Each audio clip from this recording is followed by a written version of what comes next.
No esperaba estar hablando de este tema, la verdad, pero la realidad es que los que hacemos fármaco, en general esto es algo muy secundario y que no le damos mucha bolilla. Pero bueno, hubo un reclamo de parte de algunos alumnos que lo que decían, con mucha razón, es que para la clase, ¿sí? Muchas veces el contenido que se da de farmacogenética es un contenido muy amplio y no saben qué es lo que tienen que estudiar, a fin de cuentas. Entonces, bueno, la realidad es que hay mucha gente que sabe un montón de este tema, no es mi caso, pero lo que sí podemos hacer es intentar sintetizar cuáles son las cosas más importantes que se tendrían que llevar de cada clase. Esto no es una clase, tampoco son nociones básicas, yo diría que es más bien conceptos generales eh, o conceptos básicos quizá, pero no solo de farmacogenética, de fármaco, de lo que sea, pero Yo más que de carne sé de la vida. Conozco la vida más que la carne. La carne es una cosa más. No me encuadre en la carne solamente. pero es muy general esto. Obviamente hay que profundizar con el libro siempre. Entonces, ¿qué es lo primero que tenemos que hacer? Tenemos que recordar lo que ya sabemos, como siempre. La primera pregunta que nos vamos a hacer es ¿qué es un gen? Bueno, antes de hablar de qué es un gen hay que preguntarse ¿qué es el ADN? ¿Qué significa ADN? El ADN está formado por una base nitrogenada que va a estar asociada a un azúcar, que es una pentosa, y a un grupo fosfato. Y estos tres se van a ir agrupando en fila, digamos, formando una cadena. A su vez, se va a generar otra cadena complementaria, ¿sí? Porque cada base nitrogenada tiene una base nitrogenada que la complementa. Y esto va a dar lugar a la llamada doble hélice de ADN. El ADN a su vez se va a compactar después, gracias a algunas proteínas, entre las que están las histonas y hay otras que no son histonas, pero bueno, las que más recordamos suelen ser las histonas. Y este proceso de compactación va a dar lugar a unos cuerpos que se llaman cromosomas, ¿sí? Que es básicamente ADN muy compactado y rodeado de estas proteínas que lo van a estar ayudando a compactarse. Entonces, un gen es, en definitiva, una secuencia de ADN que va a codificar de forma específica para la formación de una proteína en particular. Pero, ¿cuál es la parte del ADN que codifica para formar una proteína? Bueno, la que tiene la información en realidad es la base nitrogenada. Pero la base nitrogenada por sí sola no nos dice nada. Es decir, si yo tengo una guanina, por ejemplo, no me está diciendo nada. Lo que siempre tengo que tener es por lo menos 3 bases nitrogenadas, ¿sí? Eso se llama triplete o codón. Cada triplete o codón nos va a hablar de un aminoácido. Y cada aminoácido va a ser un ladrillito para la formación de una proteína. Entonces, si yo quisiera, digamos, hablar del gen de la albúmina, ¿sí? Tendría que agarrar, estirar el ADN y decir, bueno, el gen de la albúmina empieza en este codón y termina en este, ¿sí?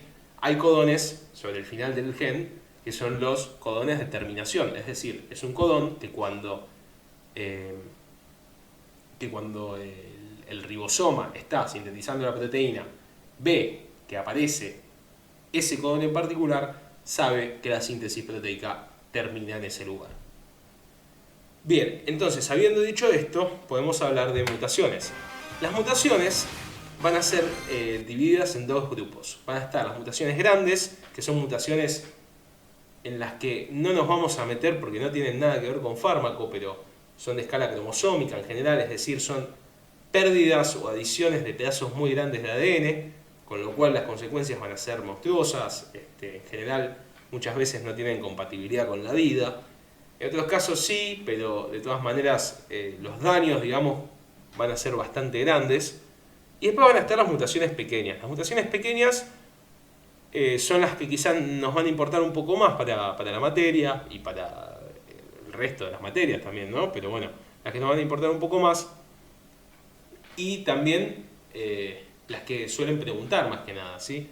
Entonces, la primera que vamos a ver va a ser la de cambio de sentido, que es una mutación en la que el cambio de alguna base nitrogenada o de algún codón va a generar que en vez de aparecer un aminoácido que tenía que aparecer, aparezca otro, ¿sí? Esto no va a tener consecuencias muy fuertes en líneas generales, pero sí puede, digamos, cambiar un poco la estructura de la proteína o alguna función de la proteína. Puede hacer, por ejemplo, que si es un receptor sea un poco menos afín a su ligando o que sea más afín a su ligando, ¿sí? Pero en principio el cambio no va a ser muy bruto, ¿sí? ¿Puede serlo? Sí, puede serlo, pero en principio no lo sería, ¿sí? Después están las mutaciones silenciosas, en las que el cambio de la base nitrogenada o del codón nos va a dar un aminoácido que va a ser el mismo que se generaba con el anterior codón. Con lo cual la proteína va a ser exactamente igual a la que se estaba produciendo antes de la mutación, ¿sí? Después van a estar las mutaciones sin sentido, en las que el cambio o la mutación que hay va a generar un codón de finalización, es decir, un codón de los que dije antes que marcan el momento en el que se termina la transcripción. Y en este caso lo que hace es que la proteína termine su síntesis de forma prematura. Y por último tenemos al cambio de marco, que lo que hace es, básicamente, en vez de cambiar una base nitrogenada por otra, directamente o mete una base nitrogenada, ¿sí? la mete a la fuerza, digamos, eso se llama inserción, ¿sí? O la saca, eso se llama delesión. Con lo cual, ese pedazo de ADN ahora va a tener una base nitrogenada más o una base nitrogenada menos.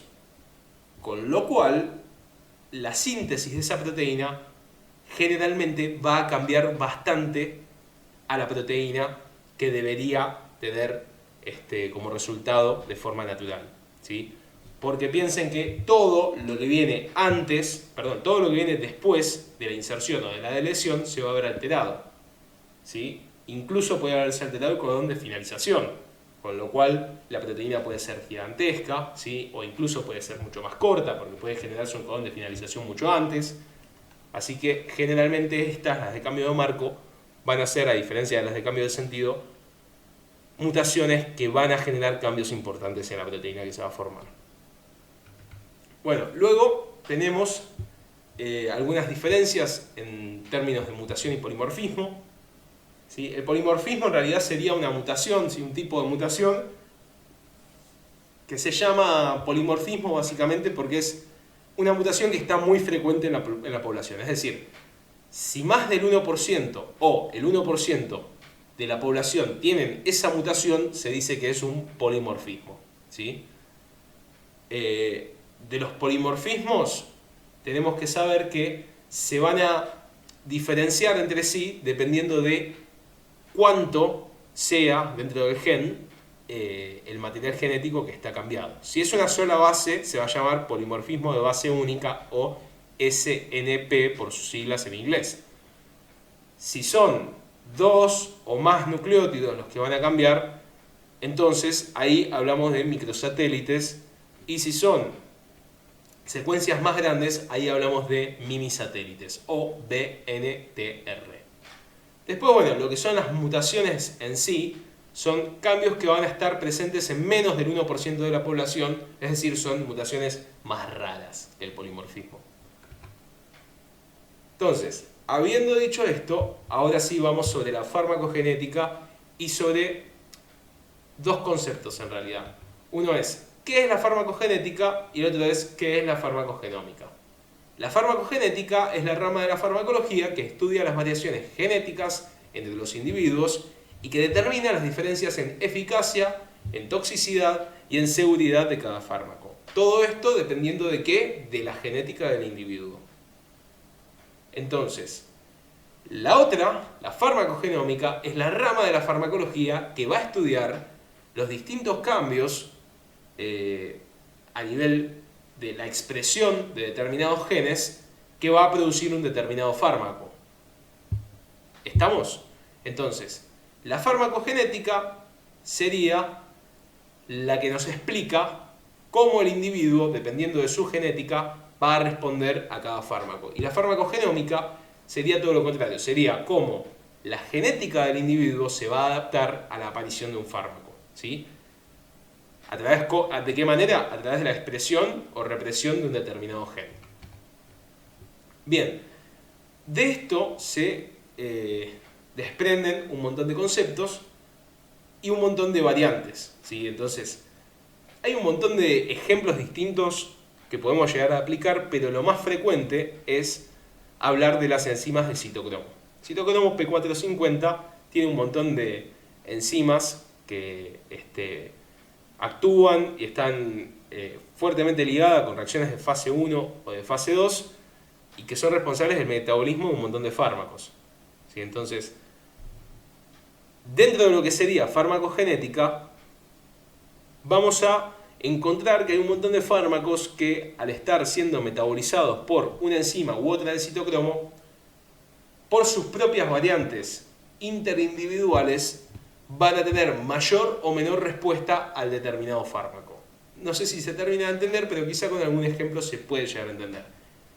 Dentro de estas enzimas del citocromo P450, las que más frecuentemente están involucradas en cambios genéticos, digamos, de expresión, son la 2D6, la 2C9 y la 2C19. Estos cambios nos pueden dar, dependiendo de cómo sea la variación genética de cada individuo, distintos tipos de metabolizadores. ¿Qué quiere decir esto? Vos tenés dos alelos, porque siempre tenés, digamos, la mitad de la genética que te dio tu madre y la mitad de la genética que te dio tu padre. Entonces, de esos dos alelos, vos podés tener uno que codifique para que aparezca mucha más enzima y otro que codifique para que aparezca mucha menos enzima. En ese caso, tu metabolismo va a estar bastante compensado. Ahora, si vos tenés los dos alelos normales, vas a tener un metabolismo normal también. Si vos tenés los dos alelos que codifican para que tengas menos enzima, vas a ser un metabolizador lento. Y si vos tenés los dos alelos que codifican para que tengas mucha más enzima o una enzima mucho más activa, vas a ser un metabolizador rápido. Entonces, en términos prácticos, lo que se puede encontrar es que cada metabolizador va a tener algún problema dependiendo de qué fármaco le estés dando y de qué cambio tenga en su genética. ¿Esto qué quiere decir? Quiere decir que, por ejemplo, el metabolizador lento, si yo le doy un fármaco que debe activarse para tener efecto, lo primero que voy a ver es que no va a haber un efecto terapéutico. ¿Por qué? Porque va a estar la prodroga dando vueltas por el organismo y no se va a estar activando o se va a estar activando de forma muy lenta. También puede ocurrir que, en caso de que yo necesite a la enzima para inactivar al fármaco en lugar de para activarlo, voy a encontrar que esa persona va a tener mucho más fácilmente efectos tóxicos del fármaco. ¿Por qué? Porque si la enzima es la encargada de terminar con el efecto, no voy a estar teniendo terminación del efecto porque mi enzima está funcionando muy despacio. El caso de los metabolizadores rápidos y ultra rápidos va a ser similar, pero espejado. Pero sin embargo, nosotros lo que vamos a ver van a ser efectos similares, porque si yo tengo un fármaco que no es una prodroga, no voy a ver efecto terapéutico porque se va a metabolizar muy rápido. Y si yo tengo un fármaco que es una prodroga, voy a ver efectos tóxicos porque se va a activar demasiado rápido. Entonces, no importa si es metabolizador rápido o si es lento. Lo que importa es que en ambos casos puede o no haber ningún efecto o haber un efecto tóxico. Después, cuando uno va al material de estudio, se va a encontrar con que hay un montón de ejemplos de farmacogenética aplicada, que pueden ser, por ejemplo, de las estatinas, o que puede ser para enfermedades neurológicas, o que puede ser para enfermedades psiquiátricas, de lo que yo no voy a hablar, por una cuestión lógica. No solo no suelen ser preguntados ni tomados, sino que son ejemplos. Son los ejemplos que decidieron poner. No son los ejemplos, o mejor dicho, los únicos ejemplos que hay. Entonces, para interiorizarse más, sencillamente deberían terminar leyendo el material de estudio o incluso ir a buscar un material de estudio un poco más amplio.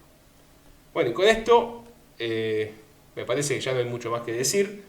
Podemos cerrar acá. Estos serían los conceptos más importantes, lo que más pueden llegar a preguntar.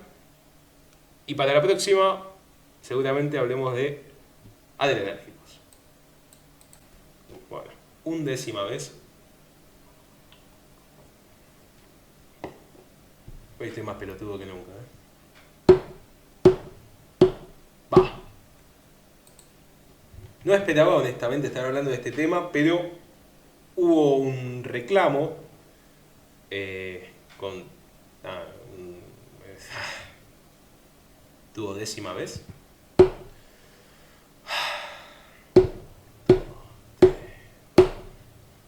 No esperaba estar